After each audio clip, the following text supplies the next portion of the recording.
Welcome to the OrgDev podcast. So, how do you help an organization imagine new ways of working to achieve aggressive strategic goals? Now, this is a difficult task in itself, but even more challenging in an organization with over 350,000 employees. We're joined from Seattle by Roger Kastner, who's organization design strategy lead at Starbucks. So obviously, as a coffee lover, I cannot tell you how happy I am to have Roger join us today. He's also the host of What Do You Know to Be True, which is a brilliant podcast, which you can actually find. And we'll add the link in the show notes today. Now, Starbucks, if you don't know it, is the biggest coffee shop chain in the world, but it's also a strong values-based, people-focused culture, but it also needs to balance financial performance about this, which makes it a fascinating organization to work with. So Roger works with leaders and teams to achieve transformational results by taking on the most challenging business problems and unlocking higher performance. And he's fascinated about the subject of joy at work and making work suck less. That's Adam Grant, isn't it? I can detect. It is. As the host of his podcast, he applies his insightful and inquisitive approach to interview practitioners with talent and making it a meaningful impact. He's had an incredibly fruitful career. In the past, he's been a board member of Global Visionaries, and he's led transformations at EY and other boutique consulting firms as well. And he's also a published author. He's the author of the Project Success Checklist. We love a checklist here. And that's all about how to produce results and reducing the risk of project failure. So welcome, and thank you so much for joining us, Roger. Wow. Thank you so much for that wonderful welcome. Appreciate that. And yes, thank you for your patronage.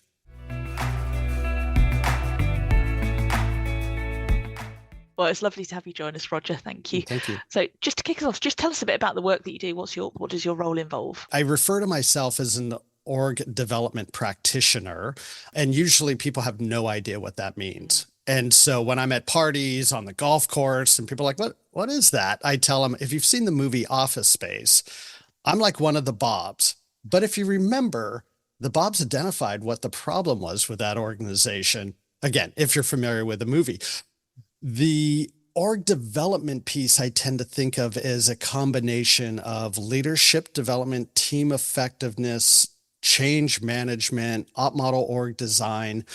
And, by that time, I usually get eyes glazing over and, people don't want to talk to me anymore, or they want to geek out. And I hope this is a conversation where we're going to geek out.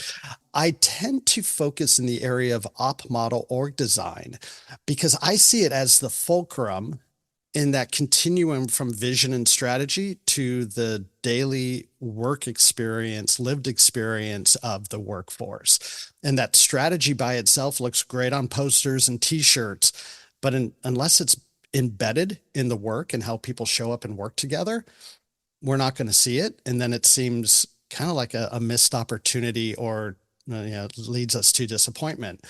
And then we could really over-engineer how people are supposed to work, the tools or the roles. We could really over-engineer on that.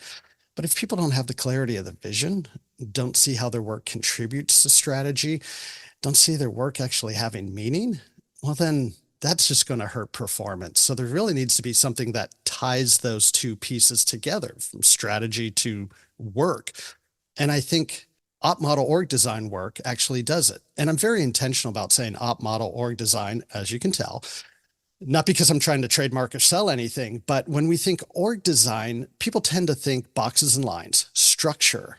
And I will sometimes say structure is irrelevant if we get the op model piece right. Now, of course, that's not something I'm going to die on the hill for, but op model, if we think about it, of understanding clarity, not only in the vision, but then what are the capabilities we need to produce the value of that vision? Then we sequence those capabilities so we understand how work is going to flow from inputs to outputs. Within that workflow, we identify what are the decision rights, and where the key decisions happen, who gets to make them, what's the approach we're going to use it, because that becomes the basis of our governance. And then also in that workflow, identifying accountabilities and responsibilities, which gives us clarity in who does what. Once we have that, then we could talk about structure. Then we could talk about how do we want to organize around the work. I think if we have clarity of connection, alignment to vision, capabilities, workflow, decisions, roles, we could do a really poor job on structure, and yet we're still going to probably have a higher performing team. But if we don't get clarity on that, then structure actually usually doesn't help, and a lot of times just gets in the way. So it's something about really grounding the work that we do as OD practitioners in the realities of the business and the strategic goals and the financial performance and all that, and really making that front and center of what we do. And I think like a lot of things in life, when we're focused on one thing, on the thing we're trying to achieve, we actually don't achieve it because we forget about all the things that help us get there. And so if we're only focused on goals, if we're only focused on achieving that business strategy, and yet we forget that we're working in human systems, we forget that people need to understand and have clarity into why they're doing what they're doing and who they're doing it with, we're probably not going to achieve those business goals. So yes, every company has to achieve those business goals. But if we can if we know the elements that create not only that clarity for the workforce, but actually create workforces that can thrive, that means they're performing at a higher level, we're actually going to probably exceed those goals. And Garen mentioned at the beginning you host your own podcast. How did that come about? What was the driver for that? So a little over a year ago, I was trying to think of what's my next move. So after 18 years of doing external consulting, and I refer to it as the Goldilocks experience, where I worked for a very small firm, a medium-sized firm, and a very large firm, and decided, it's not working for me. So I need to figure out something next. And I was trying to think, do I start my own thing? Do I go corporate, or what am I going to do?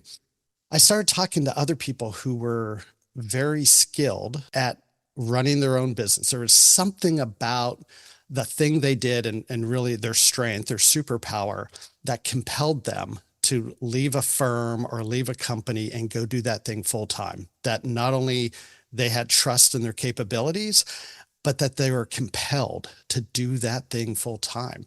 And I really wanted to try to understand that. So I went and had conversations, and I thought these conversations were fascinating and, more importantly, inspiring. And I was thinking to myself, 20 years ago, I had read Marcus Buckingham's First Break All the Rules, where he shares that 80% of employees don't get to use their strengths any single day. And as they define strengths, it's the combination of something they're good at and something they're passionate about. And that was heartbreaking. And then I'm having these conversations with people who are not only working in their strengths every day, but they're like taking a risk, investing in themselves to go do that all the time. That's their full-time job. And I found that to be not only inspiring for me, but it was, how can I amplify these stories to inspire other people? Going back to that 80% who aren't working into their strengths, and not to try to get everyone to start their own business, but what can they do once they're inspired? What are the actions that they can take to find their purpose, to be able to find that superhero talent and do more of it, align their work to what's meaningful to them, and then go have an incredible impact with others. So in these conversations, a couple of people said, hey, we should do a podcast. I'm like, okay, well, the project, I'm a recovering project manager. So I started thinking about what would it take to actually have something that was produced every week that, had a theme, had interesting topics, had something that would pull an audience in.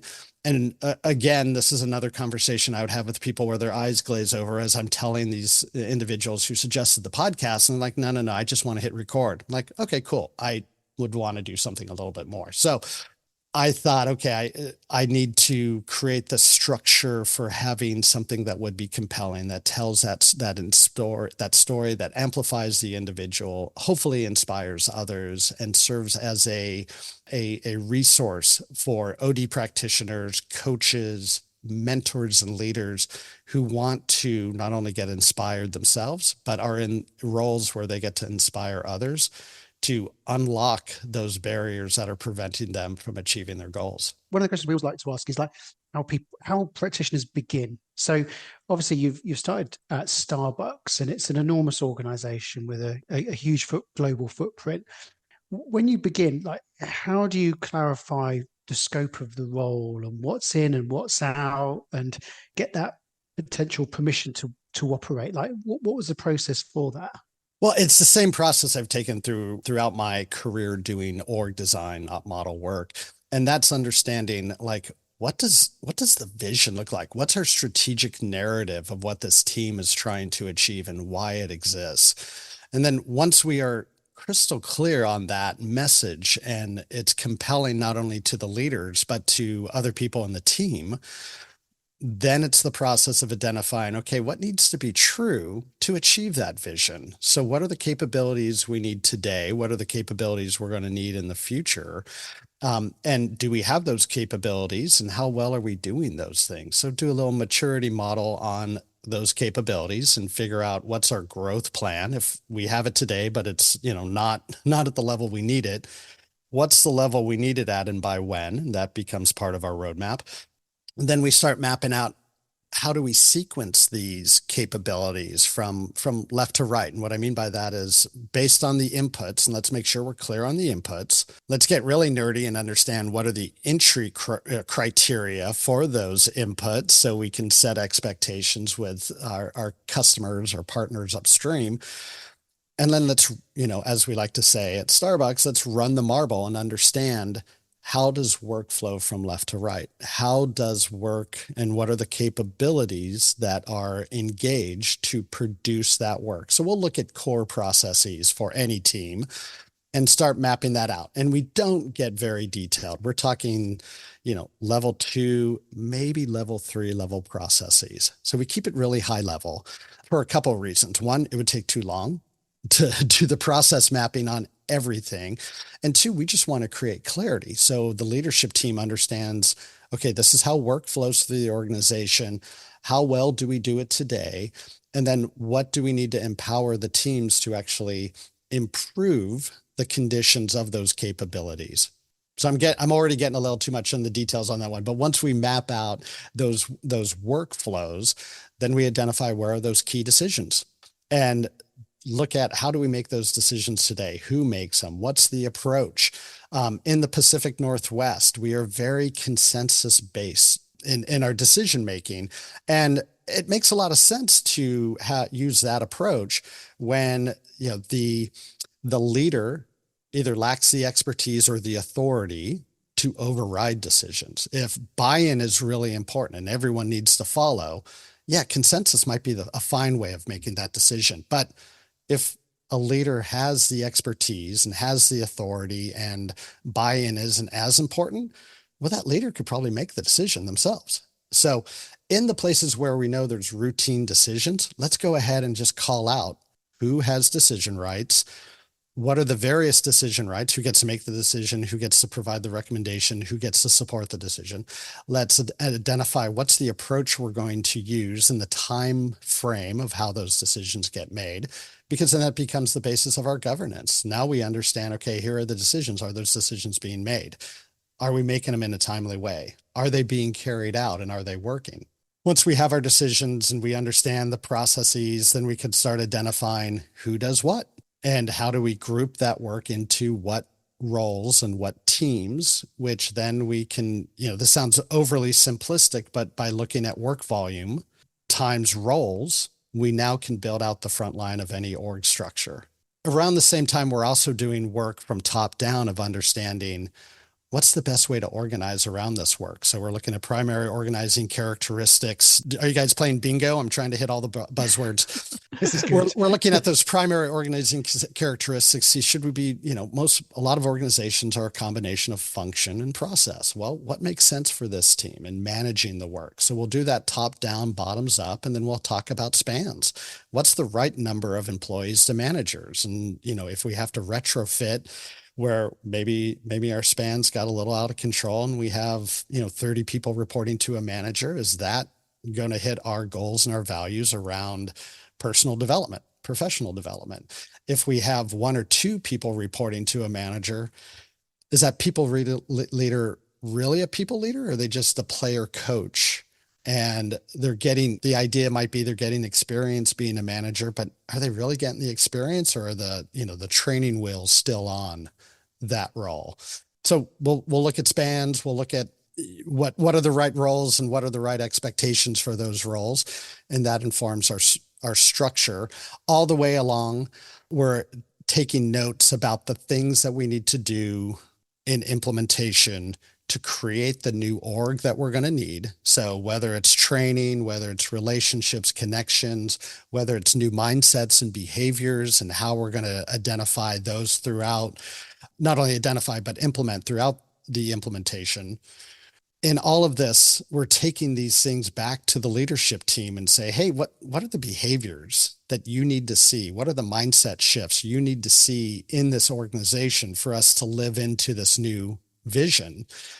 And what do you guys need to do right now to start creating the conditions and the environment for those behaviors to show up? So an example of this is I'll hear leadership teams talk about accountability. And this is my favorite buzzword, because if you ask 5 people what accountability means to them, you're going to hear 6 different definitions. And it's anywhere from, hey, when you make a mistake, you call it out, you have a plan to how you're going to fix it, and then you're empowered to go fix it. To, at the other extreme, you don't admit to a mistake because you're afraid of getting punished. And ultimately, I think most people would agree that they want the former, and yet they don't identify the behaviors and actions around that, around not only how do you create the environment for people to do that on their teams, but they're not doing those actions themselves.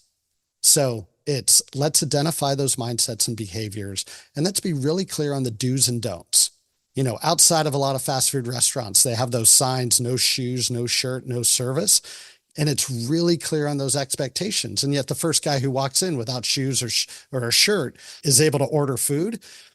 Now everyone says, oh, okay, that sign is meaningless. Well, I don't think we need signs outside of our team saying no shoes, no shirt, no service, but we need to be clear on what the do's and don'ts are.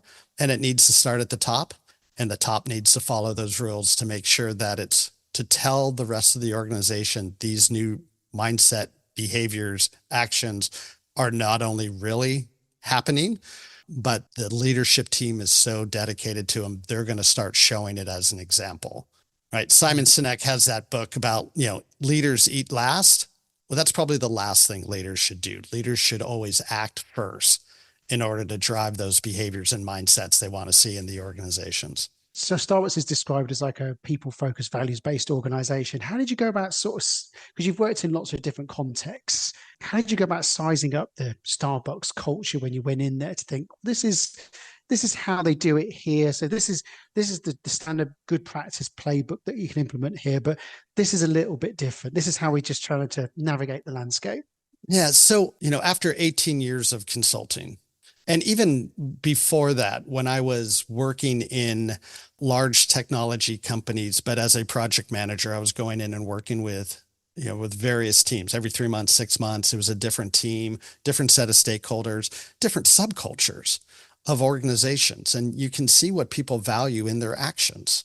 And the values on the wall is very different than the behaviors that show up for a lot of organizations. And my relationship with Starbucks is, it goes back a long way because I've been doing a lot of consulting here in Seattle.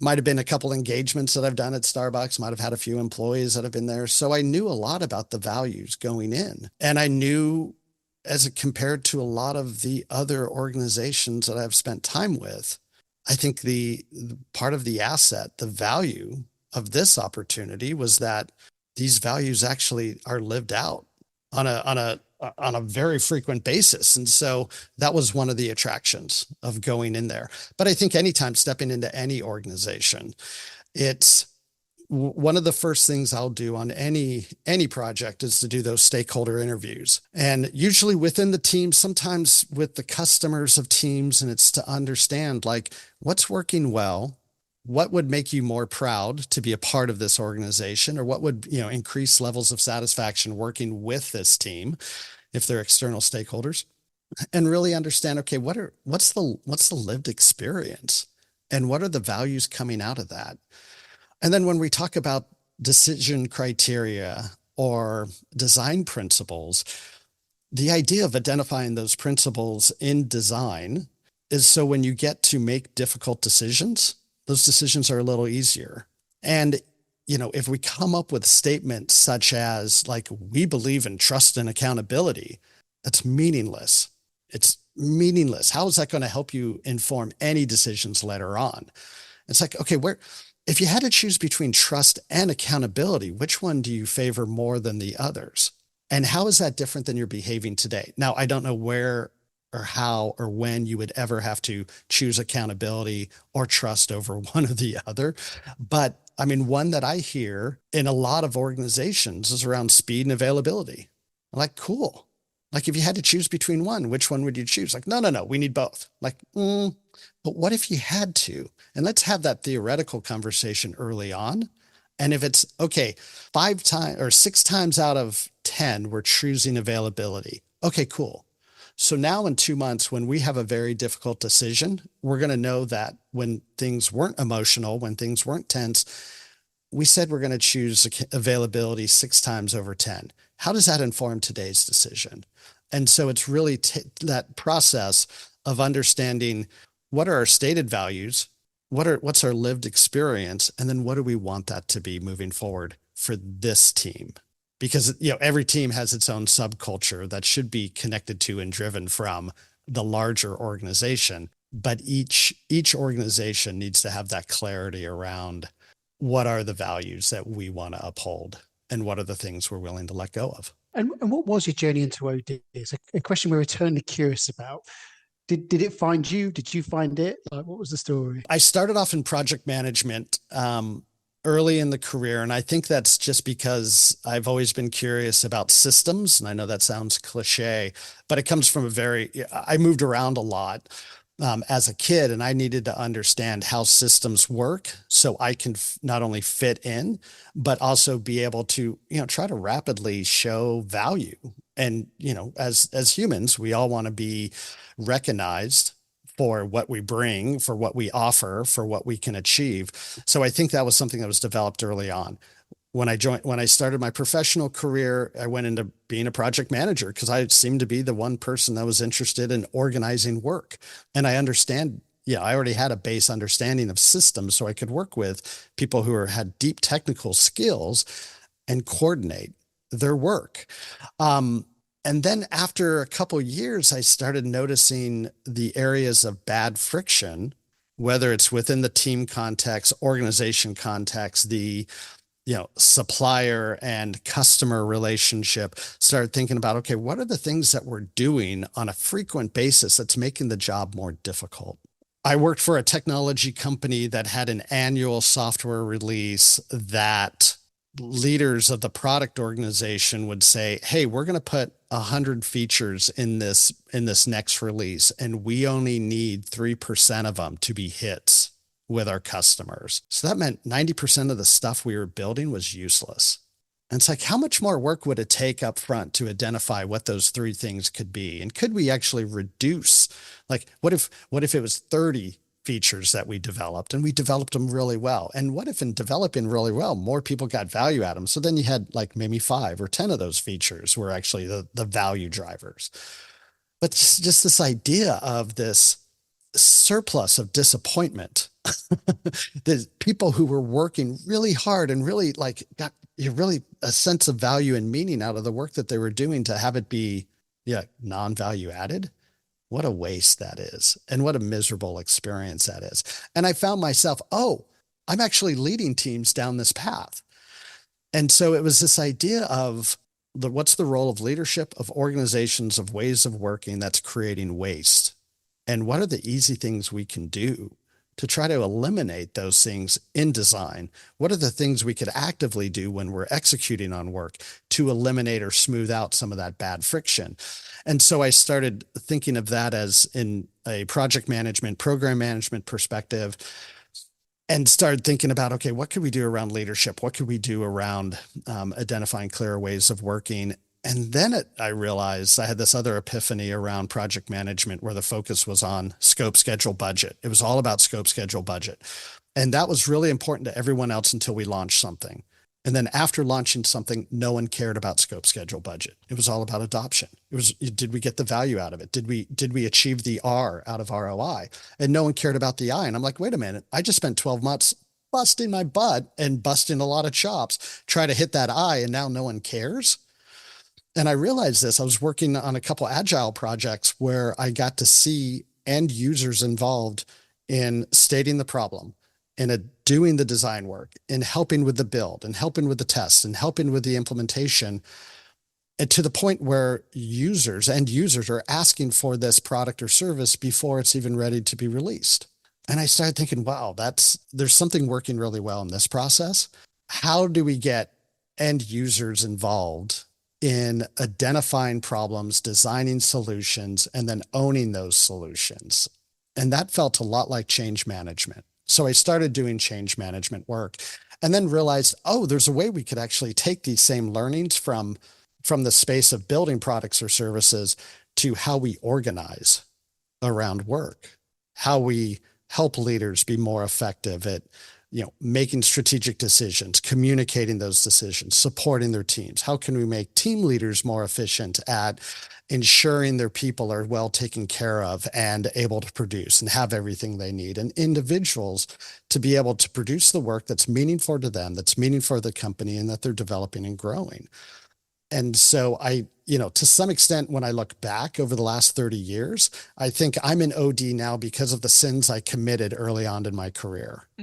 But I really think of this natural progression of just understanding things and seeing things in a different way, and then just gravitating towards, oh, I can run projects and programs in ways that actually reduce friction, and in the lean language, reduce the muda, the waste, to, change management. Everyone cares about adoption. And that's the metric that organizations care about a lot more than scope, schedule, budget. So got into change and then realized, these beautiful things we're doing to drive change, actually we could do it in how we shape up workforces and environments. That's how I got into OD. Did you give yourself permission to keep expanding and moving the variety of your role, or what was the driver behind that? Yeah, if you talk to anyone I've worked for, probably most people I've had relationships for, this word permission, I don't know what it means. It's one of those things where I think I see an opportunity and just ask, okay, why not? Why not do it that way? And the answer is there's no good answer to that. So it's like, okay, let's go do that. And so I will quickly move into doing things in a way that make logical sense to me, and then find out, I should have got buy-in from other people along the way to bring them along. So it's usually I'll act and then come back and be like, oh yeah, okay, here's the problem to solve. Here's what I'm thinking how we would solve it. Do you agree? Okay, cool. Okay, this is what we've already done, and this is what's in front of us. So that's a recurring theme. I'll own that. And what do you enjoy most about the work that you do? What really brings you joy? I like to say that I'm unlocking my potential when I'm working with others to unlock their potential. Okay. And I will often find that, like in the stakeholder interviews, or when I'm having coffee with a leader or a membership of the leadership team, or someone who's in these teams, and they just start sharing their hopes and dreams and start talking about different ways of working. And if we could just smooth out this area of bad friction, or if we can just stop doing this thing or start doing that thing, life would be so much better. And then it's like, okay, well, let's go make that happen. And being able to help leaders, teams, individuals think through, okay, what's getting in my way? And it's usually these limiting beliefs. It's usually stories people are telling themselves, and through history. I mean, there's probably evidence to support those stories, but could we be the author of our own stories in ways that, there are different ways of doing it. And maybe we might have to spend a little bit more time getting other people to buy into our story. But those things are possible. And so why wouldn't you do it? And if it's beneficial for you, most times it's going to be beneficial for the group, especially when it comes to these team dynamics or ways of working together. So why not identify that thing that probably a lot of people are thinking about and spend a little time actually implementing it to make it true? You said one of the things you talked about is the fact that sometimes leaders can be overly focused on one thing, like the business strategy or a target. I guess the thing I was just wondering is, what in your mind creates that kind of binary thinking, and how do you encourage leaders to take a broader view and actually look? There's a lot of contributing factors that actually enable people to achieve those things. It seems like a simplistic question, but I think it's really complicated. And I think it really gets into not only those limiting beliefs, the stories we're telling ourselves, whether they're conscious or unconscious stories that we're telling ourselves. I think it also goes to how we measure success and our definitions of success. And you mentioned that book that I wrote, the Project Success Checklist. This came out of a process. I realized, again, I mentioned how as a project manager, I thought it was all about scope, schedule, budget, only to be disappointed over and over again when we built something and we hit those metrics, but then no one used it and people thought of the project as a failure. And I thought about my team, of how horrible it was for that team to go through that experience of working 40, 50, 60 hours a week for months to produce that product, that feature, only to have it be deemed a failure when it actually worked perfectly by design. And I felt like a failure because we didn't produce something of value, but I nailed scope, schedule, budget, like mic drop moment, but no one cares. No one was there to hear that mic drop. So this idea of what does it mean to be successful? And I started doing this thing of like, okay, how do I gamify this? So I would go around and talking to leaders and stakeholders and understand like, hey, in this environment, what makes projects successful? And for this thing we're building, what would make it successful? So I'd get those definitions up front early on. And then I would just coalesce to figure out, okay, here are the top 10 things that are going to make this project successful. Okay, that needs to be in scope. We need to achieve all those 10 things. That needs to be in our risk management plan because the converse of those things will lead to failure. So we need to be doing those things. We need to be measuring against those. We need to be resourced against those things. And if we hit those top 10 things, but maybe slide on a few other things, well, those other things are like, 11 through 100. Like people don't care about those things. They care about the top 10 things. So let's achieve those top 10 things. I think that's an example of using metrics for good, but it required a conversation where I think what I see with leaders, whether, at the team level, organization, enterprise level, is there's a certain metrics that they have to hit. And those metrics make a lot of sense. But if you get so myopically focused on those metrics and you're not focused on the other things that help you get there or hurt long-term performance, hurt long-term relationships, become, bad friction for the future, you might be getting a short-term metric, but you're hurting yourself for the long term. And if you're really focused on that one thing, you might not be achieving the other things that you're trying to achieve. But it's this thing like if we're so focused on that metric, we might be losing focus on the other things that are important that help us achieve that metric. And so I think what I see is a lot of leaders think about the 2 or 3 metrics they're trying to hit and not thinking about everything else that needs to be true to not only achieve that metric for the short term, but also create longer term sustainable success. When you think about a good OD practitioner, what do you think are the essential qualities that you need to operate effectively? There's a few things, and I think I can, stand on the shoulders of giants on this one. Edgar Schein's advice around never forget that it's the client who owns the problem and the solution. I think early on in my career, I wanted to be the one coming up with a solution. I thought that was my role, and always disappointed when that solution would never make it off PowerPoint, or if it was implemented sort of half-ass and never achieved what it was supposed to. And then coming to the realization of like, not only do teams actually come up with pretty good suggestions, and the realization of, hey, I've been thinking about this problem for 3 weeks and they've been thinking about this problem, every day for 3 years. Like they're going to know a lot more about the problem. They're going to know a lot more about the constraints and the context. They're probably going to come up with a better solution for their situation. And then it's their solution. They're going to have a little bit more agency. There's going to be a little ego tied in, a little more agency and a desire to make sure it's successful because it's their solution. So I think there's some wisdom there. I think there's also, I recently heard Peter Block talk about all facilitation is political, which, I was thinking political in terms of like politics, and that I don't think I've come to realize it's not what he meant. He meant that we all have our own biases and we all have our own agendas and perspectives. And we might, I have a friend who likes to say this, and it's so true. All perspectives are valid and partial. And I think about that, including mine as the facilitator. So I need to be really careful about my biases and what I'm trying to achieve. This is where I lean a little bit into my coaching practice around coach the person, not the problem.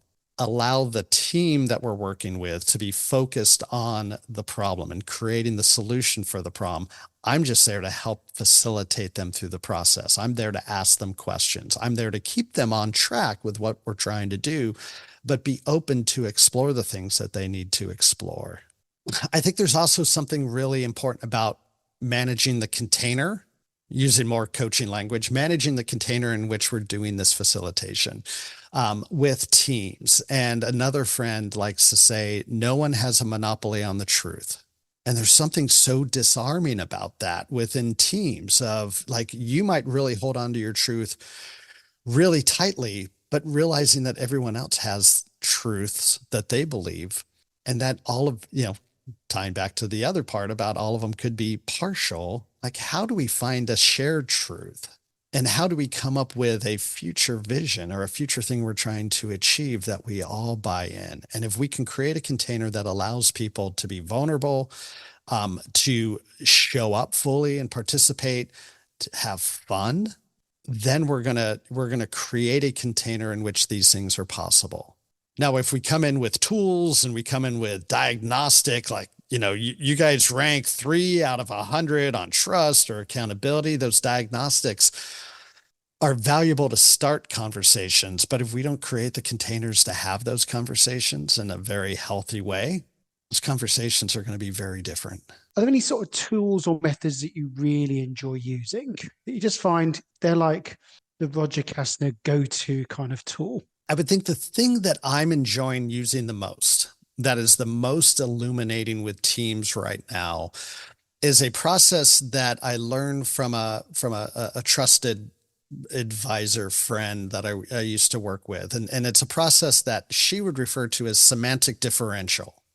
Now, when I was a client that was, or a consultant that was charging, a lot of money for each slide and for each, buzzword, I would call it semantic differential because it sounds really smart and even has its own Wikipedia page. But really in more, everyday people's terms, it's this or that. And it's really looking at what are 2 possible positive outcomes. And the question would be, what's the focus today and where should the focus be in the future? So an example, for a leadership team, we have innovative and harmonious. So the leadership team could be innovative and everything that comes with that, or it could be harmonious. And what's the focus today? Is it very, somewhat, very? And where the focus is today and where do we want it to be in the future?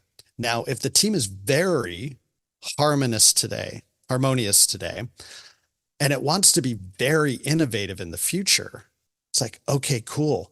That's a big leap. What do we want to agree upon as the behaviors of what it looks like to be innovative? This is not giving everyone carte blanche to come in and be a bunch of jerks with each other. We don't want that.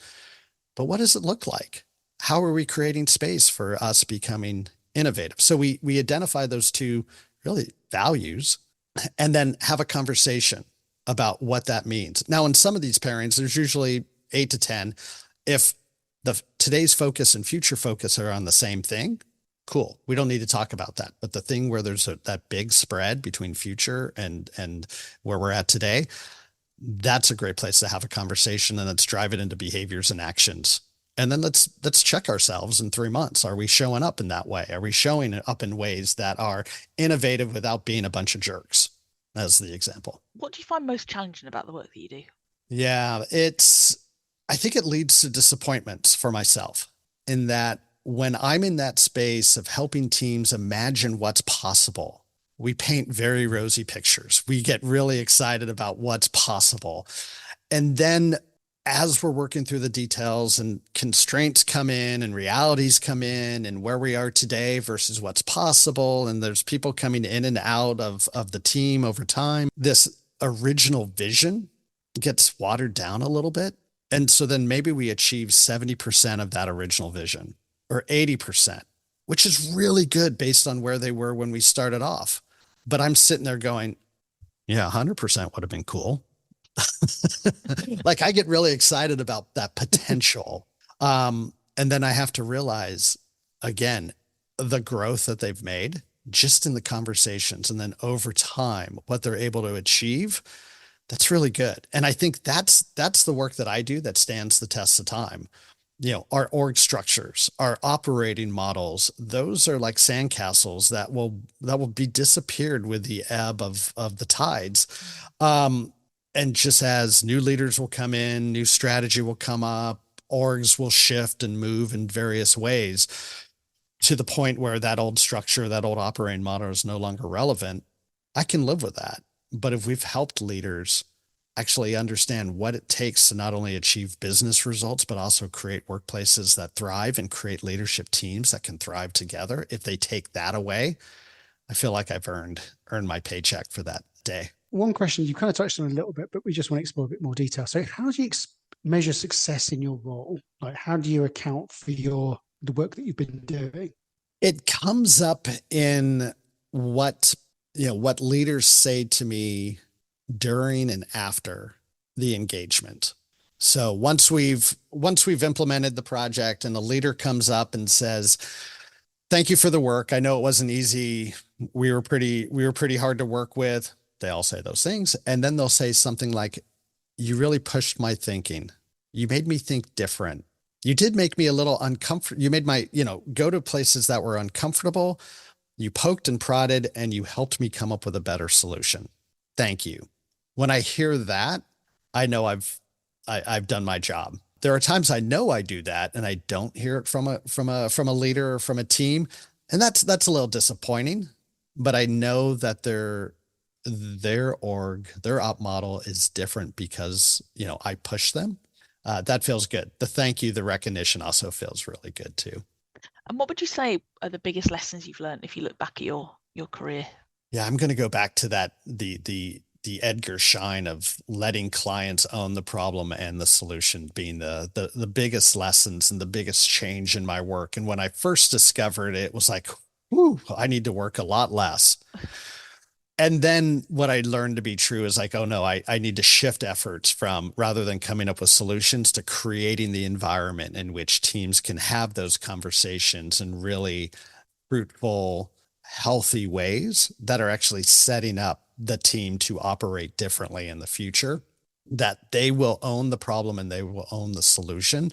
But the quality of their solution depends on that container I create. And that's been true whether it's in the org design work I do, operating model work I do, all the OD work I do, when I'm coaching clients, again, coaching the person, not the problem, letting them own that. And it comes back to even podcasting.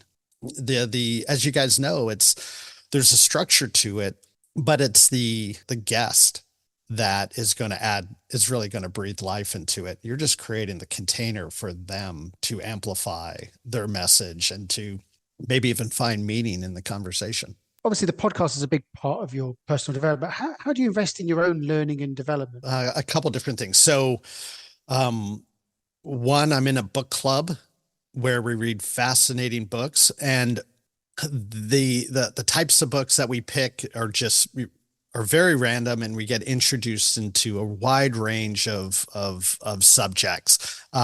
We read Annika Harris's Conscious. It's all about consciousness, all the way to reading. There's the books I suggest, and not everyone loves those books, but the conversations are great about them. And sometimes the best conversations come out of the books that we don't like. But, we're covering ground from, consciousness to maybe Adam Grant's Hidden Potential and all spaces in between. I recently got trained in coaching, so I joined a 9-month program to up my skills in coaching, and it was fascinating to really learn more about myself than necessarily the techniques or tactics of how to coach. And I think it's going to help me not only be a better coach, but also be a better OD practitioner.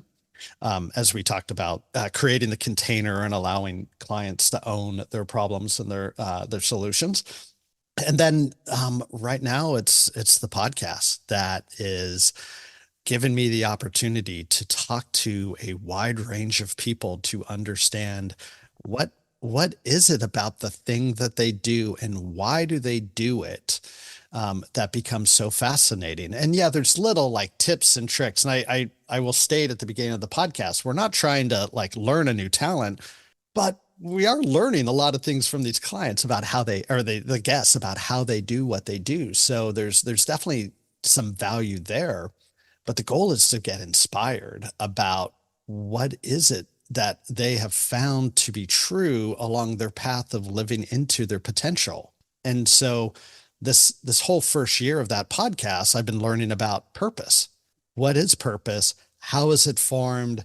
What are some of the, the origins of what happens in early stage development, or, are we actually born with a purpose? So learning more about that, to how do we fulfill that purpose? And then, is purpose enough to help us achieve our potential? And the answer is no. There's more to it. Purpose is our North Star. It's our compass.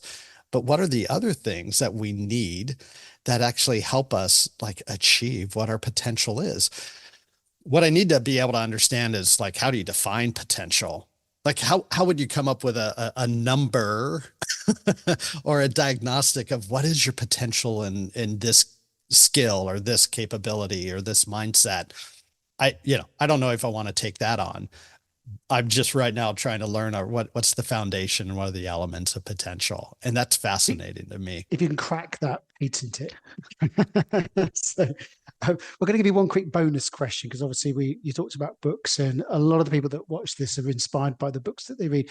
Are there any particular books that you've read along the way that have like really the sort of challenged your thinking, or, sped or accelerated your learning? Well, it's a bonus question. Do I get bonus answers? Do I get to give you more than one? The first book that I think I recommend to more than any other book would be The Speed of Trust by Stephen M.R. Covey. Not because it's not a great read. It's probably like 4 pages of good content and then 250 pages of story. The elements of trust that are in that book is so accessible, and so like everyone just will connect to it very quickly.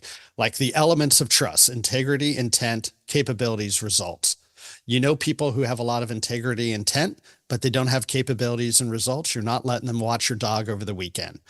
People with a lot of capabilities and get results, but you don't know about their integrity and intent. Still not letting them watch your dog for the weekend. You need all 4 of those things to be able to have someone who's really trusting. The best way to earn trust, the fastest way, is through capabilities and results. The fastest way to lose trust is violation of integrity and intent. Those are the 4 pages. Go buy the book. Let's make sure Mr. Covey gets some of his royalties, but so valuable. And I'll set that up with every leadership team I work with. I'll set that up. I'll have that conversation, and they're like, "Oh, here are the behaviors where we need to see more trust from one another." The other book that I read that I thought was really helpful was Dr. David Rock's Your Brain at Work.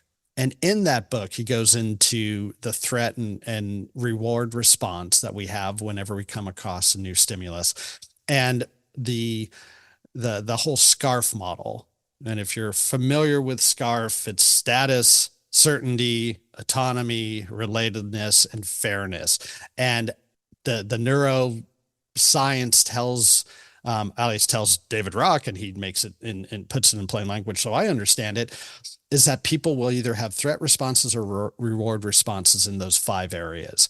And you can anticipate someone's response, threat or reward, based on those 5. Even better, you can go ask them questions and see, hey, if this thing happens, how do you feel as far as like, what's that going to do for your reputation? Is it going to amplify it or be a threat to it? Do you know how to operate in this new world with this new thing? Does this new thing hurt or amplify your ability to make decisions and have choice of how you do your work?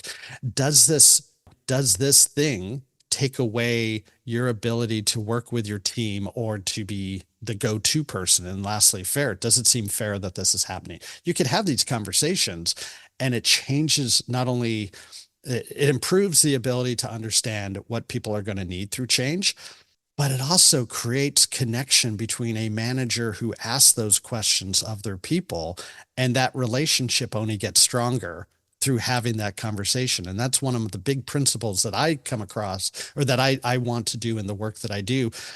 I've talked a lot about clarity, super important. I talked about co-creation, how important it is to get, the people closest to the problem coming up with the solutions, because they come up with better solutions that will be implemented at a higher rate. But this last piece around connections, and this is something that we're getting further and further away in the workplace, from, whether it's the, hybrid work and remote work, whether it's the use of technology and, having meetings via Zoom or Teams instead of being in the same room. That loss of connection, I think we see throughout society, and we're seeing like some really scary numbers around, rates of loneliness, anxiety, depression, suicide. Not that work has to be the solution for some of those problems, but our manager, and, spend 5 minutes on LinkedIn and you'll see the studies that people are quoting around, like, your manager has a huge impact on your mental health. Like, maybe we need to equip managers to show up in ways that build stronger connections with their people. We need to invest in that. We don't do that. I've seen too many organizations that want to put a lot of money into leadership development and nothing into their frontline managers. And yet, who do the frontline managers work with? Majority of people in the company, the people who do the work, that produce the value of the work. And we're not investing a single dime in those managers. Or at least if the performance of the company is important, which it is, why are we spending money for leadership development when leaders have probably already received that learning, that training, that assessment, whereas the frontline managers haven't? They've been promoted because they're high-performing individuals. They've never had experience of being a manager, and they've only seen what other managers have done before. And we're not investing in those frontline managers. That's a problem. And that's where connection is hurt in organizations. And those managers get promoted to directors, and they get promoted to VPs. And then pretty soon you have people that are all focused on technical skills and have, very little adaptive skills that aren't building connections. And yet the research is clear. It's those adaptive skills that create higher performing teams. The question we like to ask all of our guests, and we finish off with this every time, is what advice would you give to somebody who's considering kind of working in the OD field? Recently, I had someone who had just graduated with their master's in org development. How are they going to get a job in org development? And at least from what I've seen in the roles that I've seen in companies I've come into contact with, rarely is there an org development role. There are leadership effectiveness, org effectiveness, team effectiveness, learning and development, change management, org design roles, but there's not an org development role. And so my advice was, like, the area that you feel that you have capability in, go for those roles, whether it's change management or leadership development, go for those roles. And then when you're in those roles, look to see how you can, sort of like spread your scope of work into those other fields, and start picking up that work. And getting exposure to it and being able to get some bullet points for the resume, of experience in that work.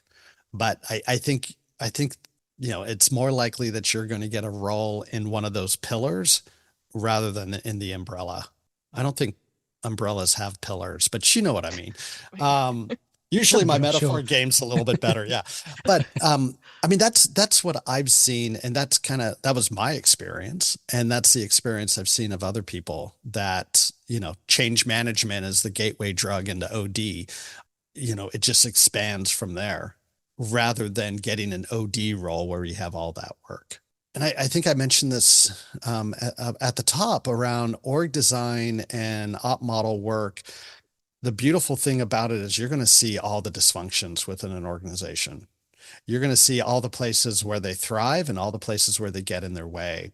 And so, after you've gotten into, after you've done change management and you pick up those skills and you understand, what people are motivated to actually make change happen, then come on over to org design, because you're going to start seeing where you can apply those same skills and capabilities of helping people change behaviors, change actions in the op model org design space, because there's going to be plenty of opportunity to do that. in the ways of working and the ways that people are creating either bad friction for their teams and organizations, or the issues that leaders are having with one another that really show up in their teams. I think the first step on that OD train is change management. And then whenever you can, jump over to org design, because there's a lot of fruit in that garden. Brilliant. Well, I want to say a huge thank you, Roger. Thank you for getting up very early in the morning, because there's a huge time difference. Congratulations. Of all the guests that we've had so far, you are the furthest one away at 5,000 miles. So, so thank you. But just want to really say thank you for just a really articulate, clear, real kind of sort of shedding a light on your method and your practice as well. So I think people that are watching this will have got so much value from that. I know that we have as well. Danny, what are you going to be taking away from this? Oh, huge amounts, but I think a couple of things that really stood out were the importance of creating good containers for the people working with to have good conversations, and the importance of that, the client owning the problem and the solution is so important. It's so easy to fall in a trap of not doing that and trying to fix everything for them. And the importance of setting expectations and being really clear on those. Thank you guys so much for this opportunity. It's an honor and a privilege to be able to have this conversation with you both. I've been a fan for a long time, and I'm really, really appreciate the good work that you're putting out into the world and helping other people learn more about not only what it means to work in the OD space, but I think there's also just some good work and value in OD practitioners learning from other OD practitioners, whether they're, in year 1 or year 30, where we can learn from each other and get better to do the work that we love and get a lot of meaning out of. So thank you for the work that you're doing, and thank you for the opportunity to be here. Brilliant. And if people want to follow your work, if they want to follow your brilliant podcast, what's the best way for people to do that? So the podcast, this is a learning edge for me. I should have probably named it something a little easier, but it is What Do You Know to Be True? So there's a website, whatdoyouknowtobetrue.com. It's available on all the platforms, including YouTube, Apple, and Spotify. It's just such a passion play for me. I love, and it's just so grateful to be able to have stumbled into hosting that podcast and the great conversations I have. My email address is roger@threebluepens.com. Maybe next time I'll take up an hour telling you how I came up with that name. And then LinkedIn is also a great place to engage with me, as I'm no short on providing opinions when it comes to all things OD and really around the spaces of clarity, co-creation, and connections. Well, thank you so much. Your interview joins a very worthy collection of other OD practitioners as well. And I know that people get a lot of value from it.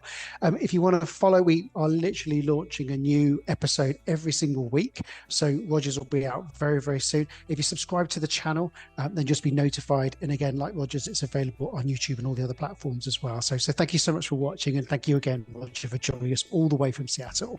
My pleasure. Thank you. Take care. Bye-bye.